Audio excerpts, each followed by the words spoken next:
to invite up our second panel on benefits, challenges, and potential risks of using large language models in nonprofit organizations.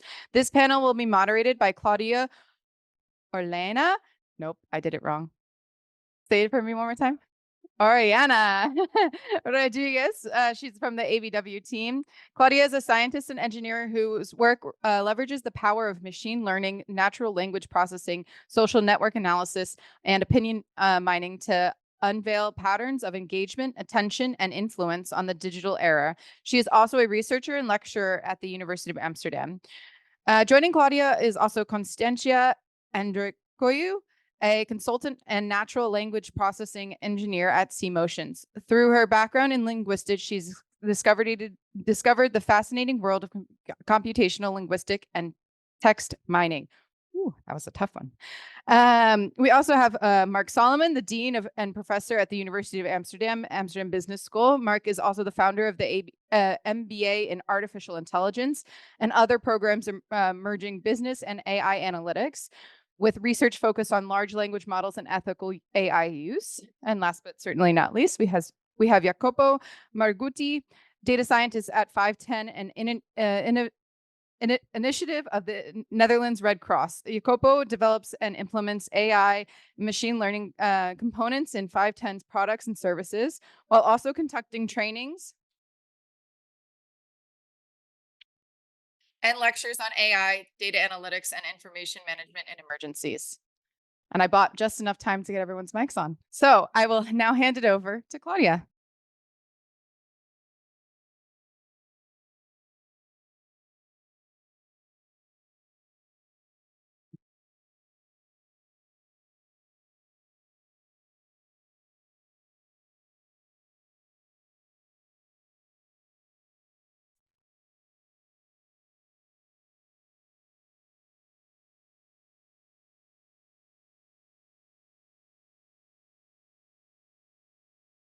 Hello.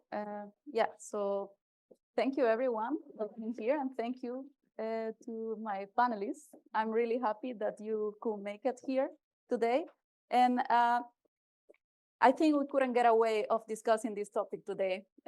Everyone has heard, I will dare to say everyone here has heard about at least ChatGPT. And I would like now to dig deeper into what is it, what does it mean for the social sector, for the nonprofits? Do we really need it? Do we have to use it every time? We will dig deeper into this this afternoon. And let's set up the context first. So we will start with Konstantina. And due to time, we will focus on LLMs. So what are LLMs, Konstantina? Yeah, so, well, LLMs are part of generative AI. I will briefly mention generative AI, of course, is a subset of artificial intelligence. And it uses or involves deep learning models in order to generate a new content. That could be a text, that could be a photo. And then large language models then are part or a specific domain of generative AI, but they're more specific for textual analysis or textual input. So these models, based on the user, they give an input, and then the output is textual information. And of course, these models are trained to look at the statistical properties of a language. So, for example, syntax or the probability of the next word in a sentence. So they're mainly for textual properties. Yeah, and we have different types of them. Yeah. So we have proprietary large language models and open source. Yeah. What's the difference? So open source large language models or any model most of the times is something that everyone can access. So the license is open source. So you can use the model, you can modify the model, you can customize it. As well as most of the times open source models also disclose what kind of training data they're using. But of course, sometimes there's also some disadvantages of open source. So maybe there's limited capabilities, or the performance is different rather than a non-open source. So then non-open source models are most of the times owned by an organization. So then you need to ask based on license if you can access them, or you need to have a subscription for them. And as well as non-open source are also most of the times advanced in some elements they have or the performance of it. Yeah, thank you. And Jacopo, so for NGOs that are working mostly in very specific sectors or problems, is it a possibility to use proprietary large language models? And what's the alternative? Yeah, so yes, nowadays proprietary models can be adapted even to niche problems up to a certain extent with various ways. So the simplest would be prompt engineering, simply describing your instructions very carefully to the model so that it solves the task. And now more frameworks are emerging, like chain of reasoning, where the model reflects multiple times on its own output until it gets to the desired results. Obviously, there is that, there is not everything, you cannot do everything with proprietary models. You cannot retrain them, you cannot fine tune them. So if you need to something very specialized, for instance, if you need a model to work natively on a not so common language, then you definitely need to start from something open source. And not only open source in terms of license, but also open source in terms of weights. So the parameters of the model need to be available for you to start from them and retrain them. If you don't know about it, I can highly recommend Hugging Face. Who knows Hugging Face? Hands up? Not so many. And I'm happy to share with you that there is a beautiful repository of open source machine learning models called Hugging Face. That is a great starting point. If your organization doesn't have much money or expertise to start with language model, don't start with OpenAI, start with Hugging Face. It's free, it's well documented, maintained by a big community, so I can highly recommend. Yeah, maybe Microsoft Copilot Studio is also, if you really want to do something without a lot of knowledge, you could try it out there. It's for free. And you could play around. You could use your own data also with it. And it's nice to get an impression, at least, of how it works. It is not fantastic, but it's reasonably good. Yeah, thank you. And also, since we heard already, Ralph mentioned as well that, okay, now there is this hype around AI and generative AI and LLMs. When, Mark, will you say it's not necessary to use them? Sorry? When it is not necessary to use? Not necessary, yeah. That is a very difficult question. I asked a very difficult question to ChatGPT this morning. How could we end the Gaza war? It did not came up with very groundbreaking answers. More or less the answers that you find everywhere at the moment do not seem to work very well. But for NGOs, there are maybe very interesting, more down-to-earth opportunities to use them, like content generation for websites, so information, communication, maybe also something around education of employees internally, maybe something around legal infrastructure, like which laws do apply to our situation. For some countries, ChatGPT knows a lot about law. For some other countries, more difficult, but to get a first impression, it might be worthwhile.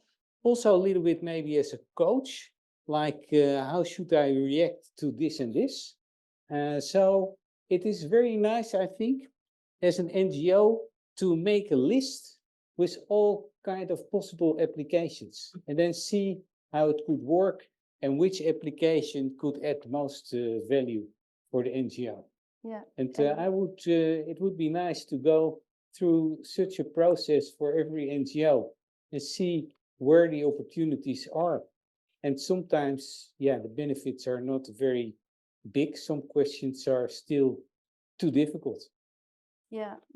I will argue that that we don't need to solve everything with generative AI, but there are some use cases that are very interesting in the nonprofit for the nonprofit. So, Jacopo, could you please mention some of these examples where they are indeed useful?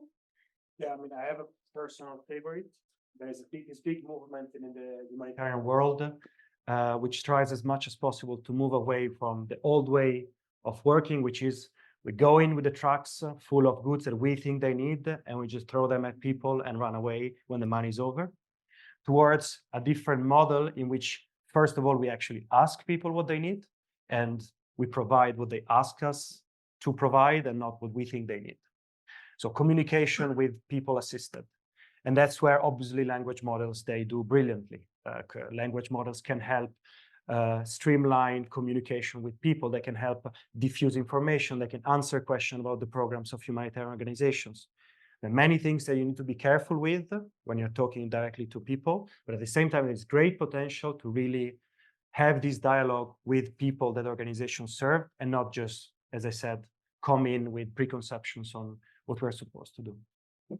Yeah, and another interesting use case that I read about is for grant proposal writing. So, Konstantina, can you elaborate on that, please? Yeah, I think, with large language models, you can always, if you already know some requirements of your proposal, you can always give that to the large language model, and then it will generate a draft for you, and you can, go from there as a base, or of course, based on maybe different or previous proposals that were written, the model can be trained on them, so then it can provide a summary or a report for new proposals, or at least assist on writing new ones. Yeah. I think it's a very useful and good application. Yeah. Yeah, I guess I'll try it out sometimes at the university. Yeah. As a basis, it's very good. Later on, of course, you have to adapt it and make it more specific, but it saves a lot of time. Yeah, and on that line, so how do you think that LLMs can help an organization run more effectively, if they can? Yeah, it's a little bit what I said. I think the process, you now probably have to think as an NGO where it could help, to organize a process, to think about where it could help in your organization, and then try to implement it. So do a brainstorm session with the people that have some experience with it, and try to find out where you want to do it, make a cost-benefit analysis. It's not so clear upfront where it could help a lot, but I think this what you said, the information, what you said, the grant writing, those are more obvious things, but maybe there are also more complex, interesting cases. Can I add one? Yeah. Which is specifically internal to organizations. Because I think one thing that I've seen that many organizations struggle with is lessons learned. So you have to know that in the NGO world, there is this beautiful concept that we run programs, and at the end of the programs, we do a whole analysis of what went well and what went well and what didn't go well. We call it lessons learned. We draft documents, we write it down, everything that, what I just said. These documents are stored in a file and never seen again. Why? Because usually for each project, there are 60-page documents of complexities with, supply chain or local politics, etc. So it's very complicated. They require a lot of time to be analyzed in detail. So when the next project comes, of course, nobody has time to read the multiple 60-page documents. And very often these lessons learned are, there's this feeling that we keep on writing the same stuff since 10 years and we don't really act upon those. And one real practical challenge is just the capacity to analyze at scale complex text. And that's again where language models excel. That's where I've seen good applications, at least in the Red Cross movement and a few other organizations of. It's more or less risk management also. No. This kind of those scenarios. I think it's very useful application also. Yeah, but also we know there are risks, like several risks to using LLMs. And when an NGO deals with that, most of the cases it is like that with sensitive data, can you still use off-the-shelf LLMs, or what will be an alternative? Yeah, maybe in general, there are of course risks of using AI, but there might also be risks of not using AI. Like if there is no person available, not a human available, it's probably very good to use it without human in the loop. And if an AI is much better than a radiologist, why should you not force the radiologist to use it? So there is a lot of talk around all kinds of risks of AI, of using it, but not using it is not mentioned very often as a risk. Yeah. Do you have any other examples on the sensitivity and how to avoid or reduce risk? Well, obviously, OpenAI is sucking data from the world. So if you use ChatGPT, you know that they will use their data to retrain the model at any point, and that data can be exposed to the world. So if you put a phone number in ChatGPT, there is a possibility that that phone number will come up in an answer of anyone in the world. So be aware of that. So very practical first step, don't use ChatGPT open version. OpenAI, if you really want to start from GPT, you can run your own GPT model on Azure if you use Microsoft, or AWS, depending on your cloud provider. They can basically run your own containerized version of GPT so that the data never leaves your organization. The first step. And secondly, well, even better if you don't want to use GPT, then run your own models in a safe environment so that your data does not leak. Data leakage is really the most practical risk that I see at this stage, where everybody's enthusiastic and don't think about what they're using. I also agree, because there's a lot of people that use it, but they don't know that, oh, if I put something in there, it ends up somewhere else. So with sensitive data, I think, yeah, it's best to use, like within maybe Azure, your own model, or local models that you know nothing will go somewhere else. Yeah, but on that note as well, even open source models that you will say, okay, they are customizable, I can use them maybe better than a proprietary one, but they still need computing power. So how do you address that? Yeah. So I think, well, in my opinion, first of all, is you always need to analyze your case. So then don't necessarily go right away and say, okay, I'm using generative AI. See what kind of local models are available. Maybe those approaches are also going to be good in performance. But then at the end, if you really need to use generative AI, and of course, I know they need a lot of compute resources, you can use, for example, as you mentioned, Hugging Face provides a compute resource, or also Google Colab also as well. But then again, that depends, of course, on what kind of data you have and what kind of use case you have. Yeah. And Marc, I have a bit of a philosophical question for you. So there are cases already where generative AI or ChatGPT in particular as well has generated like a summary of policies for a certain company, and it's not true that all policies are correct.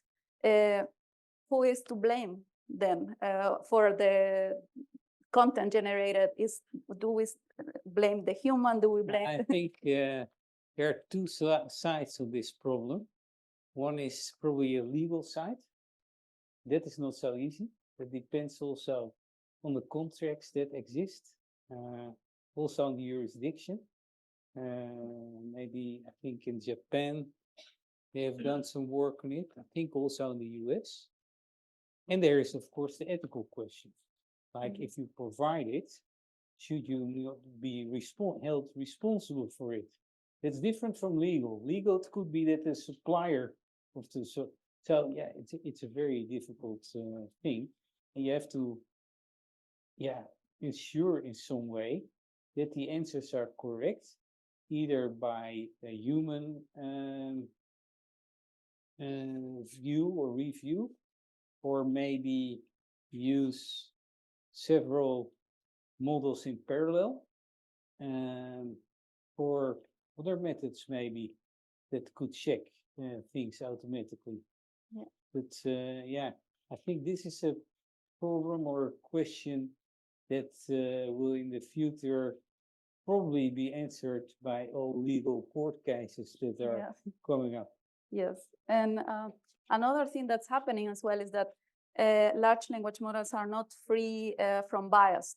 So they kind of perpetuate bias that we humans already have, and that's encapsulated in the data that it's used for training, right? So one interesting example is that I also asked ChatGPT is it was I called the doctor called the nurse because he was late, and then who is the doctor?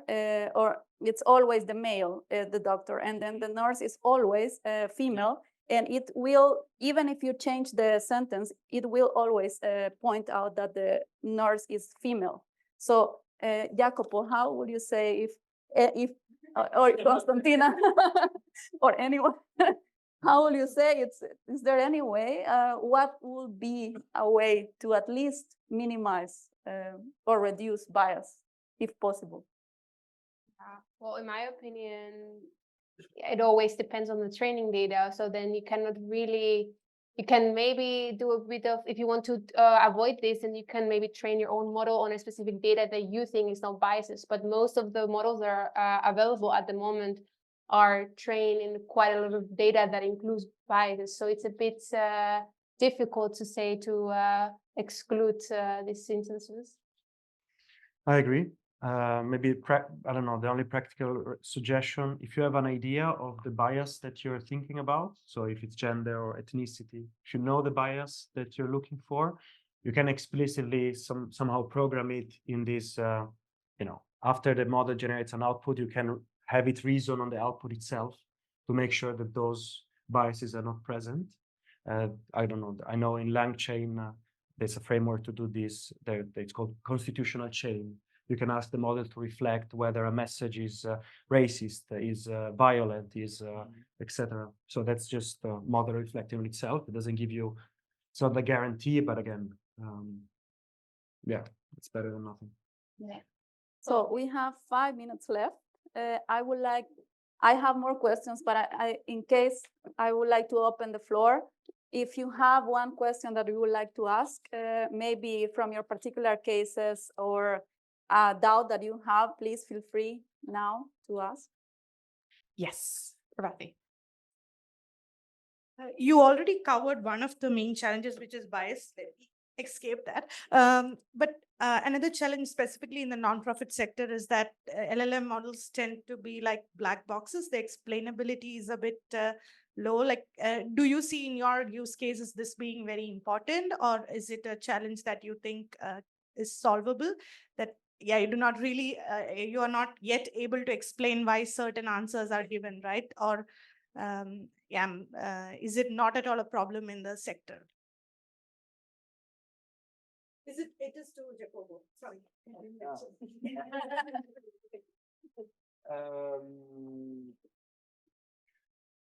Not yet. Not yet. I think it will be. It's judging from non-AI, so like old school data science applications, the explainability problem at some point comes in before the model becomes policy, then explainability becomes a problem. With generative AI, we're just not there yet. It's just fancy prototype, a million fancy prototypes everywhere. Very little in production.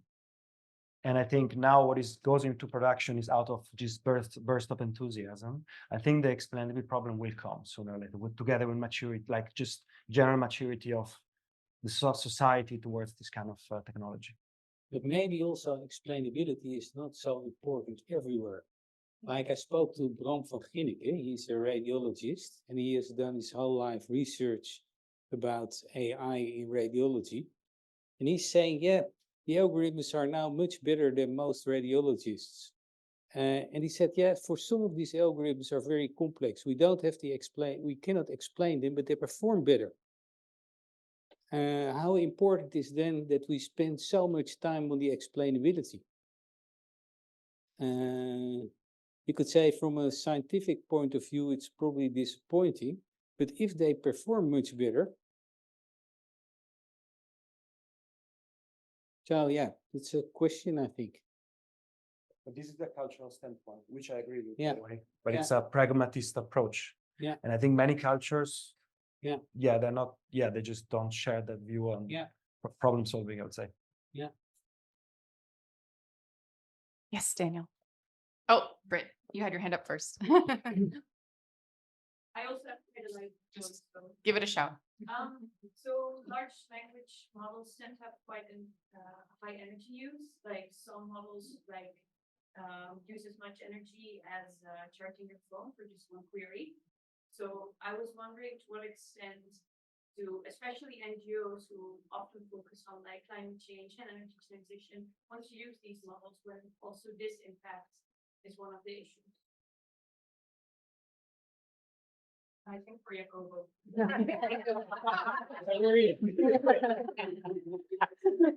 So, I mean, the CO2 that we produce for mundane stuff, like sending equipment with a plane in the middle of nowhere, is orders of magnitude bigger than the CO2 that we produce with the number of queries that we have right now. And I don't think we will ever reach the scale of AI products in terms of number of queries, number of active users per day, at least in the humanitarian sector. We're not Google or Apple, for these numbers to become important. I do share your concern, by the way, so I don't want to be the climate denier of the panel. But I think there are way more things that I would start. When you talk about a CO2 in humanitarian world, there are many things that we should optimize before talking about AI. We have time for one more question. Yeah, in the back. Yep. Oh, could you come up to the mic? Yeah.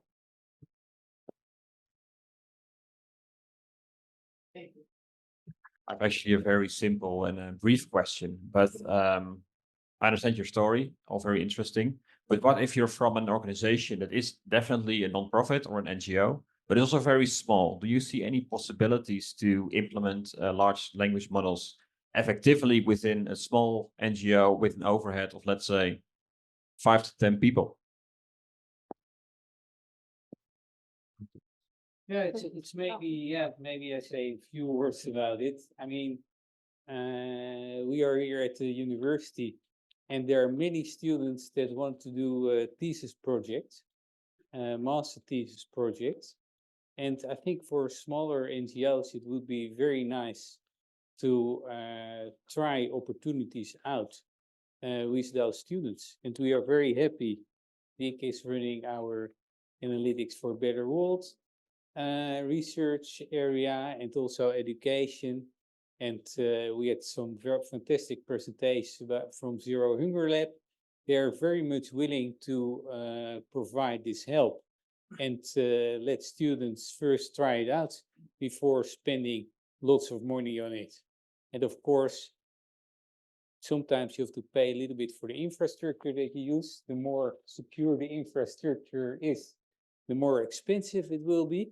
But that's probably a good starting point to approach the university and let students work on it. There are different opportunities. You can do a master project. You can do a challenge where multiple students do it. Those are all opportunities that we could offer. Yeah, okay. I think, So, Can I compliment? yes, please. I like your advice. So if you work with a researcher, don't let them work in vacuum, but sit with them and learn with them how they are solving the problem, so that when they leave, and if you need to update something, you know how to do it. All right. Well, I'd like to invite a big round of applause for our wonderful panel. Thank you.